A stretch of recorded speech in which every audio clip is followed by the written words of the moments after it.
दोस्तों आप भी अखंड ज्योति का दर्शन कीजिए जो माँ काली के सामने जल रही है। आपको अच्छे तरीके से दिख रहा होगा दोस्तों। जय माता दी, जय माँ काली। दोस्तों हम कहीं भी आए और महादेव का दर्शन ना हो, ऐसा तो हो नहीं सकता है। और महादेव का दर्शन ना करें तो महादेव का दर्शन सबसे ज़्यादा जरूरी है। आप देख सकते हो दोस्तों। हर हर महादेव, हर हर शिव शंभू। दोस्तों सभी महादेव का जय जयकार कीजिए। महादेव से अपना आशीर्वाद सब पे बनाए। जितने भी भक्तजन हमारे वीडियो को देख रहे हैं सबकी मनोकामना दोस्तों पूरी हो। हर हर शंभू। दोस्तों अब आपके सामने जो दिख रहे हैं वो यहाँ के पूरी जानकारी बताने की प्रयास करेंगे। अच्छी जानकारी देंगे क्योंकि ये यहीं के हैं और बहुत ही ज्ञानी है। इनसे मैंने प्रार्थना किया कि कुछ आप जानकारी दें हमारे भक्तजनों को, जितने भी लोग देख पा रहे हैं, यहाँ नहीं आ पाते हैं। आइए मिलते हैं और सुनिए इनकी वाणी से। राजरप्पा स्थित माँ छिन्नमस्ता विराजती हैं। आदिकाल में मेधा ऋषि का आश्रम था। मेधा ऋषि के आश्रम में राजा सुरथ और समाधि नामक वैश्य आए थे। मेधा ऋषि के मार्गदर्शन में उन्होंने महामाया छिन्नमस्ता का तपस्या की। कुछ विशेष कामना लेकर के राजा सुरथ का पूरा भूमंडल पर अपना अधिपत्य था और मेधा ऋषि का अपने बाल बच्चा घर गृहस्थी से अपनी उनकी बातों को न मानने की वजह से वो भी अपने घर बार को छोड़कर इसी घनघोर जंगल में आए थे। राजा सुरथ का दुराचारी मंत्रियों की वजह से उनके साम्राज्य पर कोला विध्वंसियों का आक्रमण हुआ। परिणाम स्वरूप वो हार गए। हारने के बाद इसी घनघोर जंगल में आए। दोनों का संपर्क मेधा ऋषि से हुआ। मेधा ऋषि के मार्गदर्शन में उन्होंने महामाया माँ छिन्नमस्ता की तपस्या की। तपस्या के फलस्वरूप उनकी स्थिति पूर्वक हो गई। राजा का जो राजपाट था प्राप्त हो गया और समाधि नामक वैश्य थे उनके घर पुत्र ऋषि उनके अनुकूल हो गए, अर्थात उनकी मानसिक सिद्धि पूर्ण हो गई। इस वजह से यहाँ से जाने से पूर्व राजा सुरथ महामाया माँ छिन्नमस्ता का प्रतिष्ठा कर गए। तब से आज तक यहाँ पर मानसिक सिद्धि के लिए स्थान पर माना गया है। जो कुछ भी जो लोग कामना लेकर के माँ के पास आता है, भला या बुरा, माँ सब पूर्ण करती है। और तब से आज तक यहाँ पर पर्यटकों का आना जाना लगा रहता है। खास करके पूरी भारतवर्ष के साधक लोग आते हैं। साधक लोग अपनी साधना करके, जैसे काली पूजा हुआ, दशहरा हुआ या अन्य भी किसी ग्रहण के समय में इस स्थान में सिद्धि हासिल करने हेतु लोग आते हैं अपने गुरु के मार्गदर्शन में। बहुत बहुत धन्यवाद बाबा, आपने अपना महत्वपूर्ण समय हमें दिया। संबंध है हम लोग का। दोस्तों आपको जान के बहुत खुशी होगी। बाबा हमारे ही साइड के हैं, मतलब बिहार के ये रहने वाले हैं। हिसुआ आप जानते ही होंगे, वहीं पे हैं। और इनका ससुराल हमारे गांव के पास ही जो बरगुदर है, आप सभी जानते हैं, अशोक धाम के नाम से प्रसिद्ध भी है, वहीं के हैं। और हमारे गांव को भी अच्छी तरीके से जानते हैं। रामपुर तो सब जानता है, लेकिन राधा रामपुर कहना मतलब वहाँ के बारे में एक एक बात जानते होंगे, तभी वो चीज़ कोई व्यक्ति बोल सकता है। बहुत अच्छा लगा बाबा कि आप हम लोग के साइड से ही हैं। बहुत खुशी भी हुई आपसे मिलकर। रामपुर गए हैं तो रोड किनारे को पंडित जी का मकान है। हाँ, उनके यहाँ गए, सिपाही जी हैं पंडित जी, रोड किनारे में ही सिपाही जी हैं, अशोक पंडित जी। आपका घर बड़ा सुंदर बना। हाँ।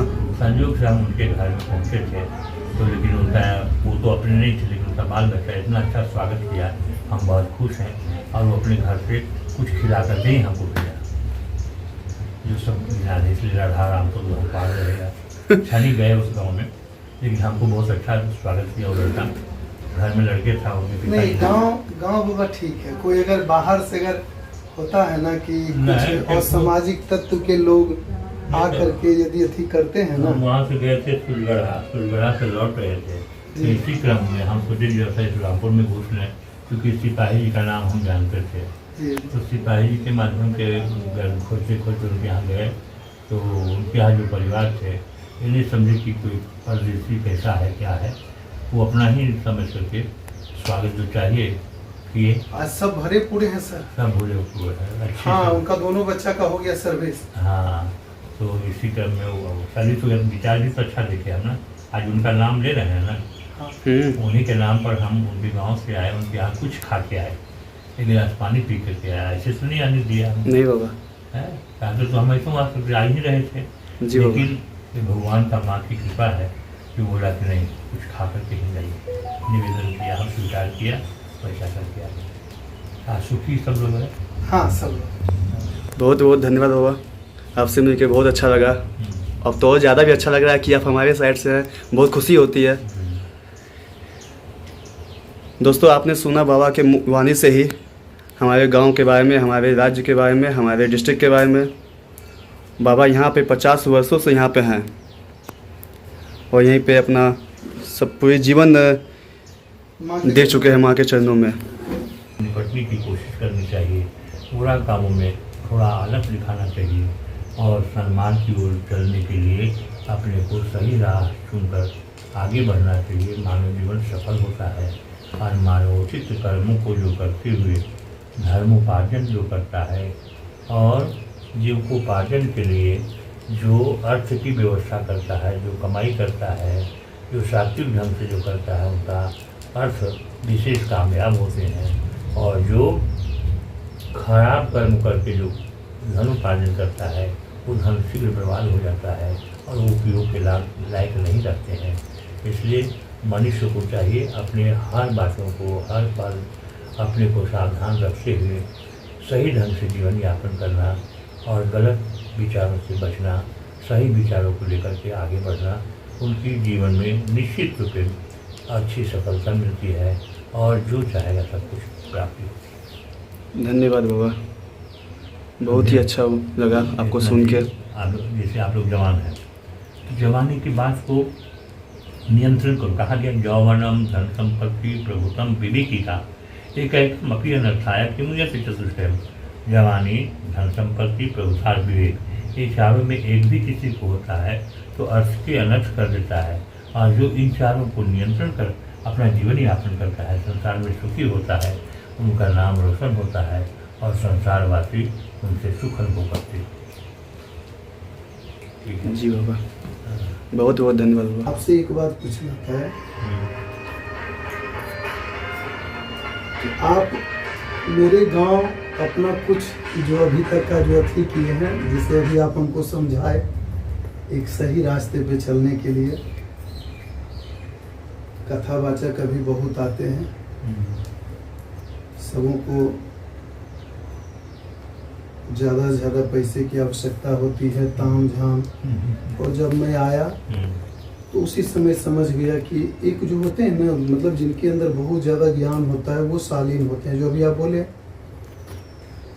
तो वो सब आपके पास, और आप इतना सुंदर समझाए। तो यही बात, यही विचार को क्या मेरे गांव में आप एक बार चल सकते हैं? आपसे एक रिक्वेस्ट है। दोस्तों, चौथा पार्ट को भी यही समाप्त करता हूँ। अब विश्वास हो गया है कि ये पक्का 6 पार्ट की वीडियो आएगी आप लोगों के सामने। उबना मत दोस्तों। राव भैया का एक क्वेश्चन जो था बाबा से कि आप क्या हमारे गांव आप आ सकते हैं एक बार कथावाचक के रूप में, उस क्वेश्चन का बाबा क्या जवाब दिए वो आपको अगली वीडियो में दिखाएंगे। और उनकी पूरी बातें अगली वीडियो में सिर्फ उनकी बातें होगी, तो बस एक दिन का और इंतज़ार कीजिए। उनकी बातें सुनने के लिए बहुत ही अच्छे अच्छे बातें बताए थे हम लोग को, तो आप लोग भी सुनिए जानिए। तो बस दोस्तों, एक दिन का और इंतज़ार कीजिए। मिलते हैं नेक्स्ट डे पार्ट 5 के साथ। तब तक के लिए जय श्री राम, जय माता दी।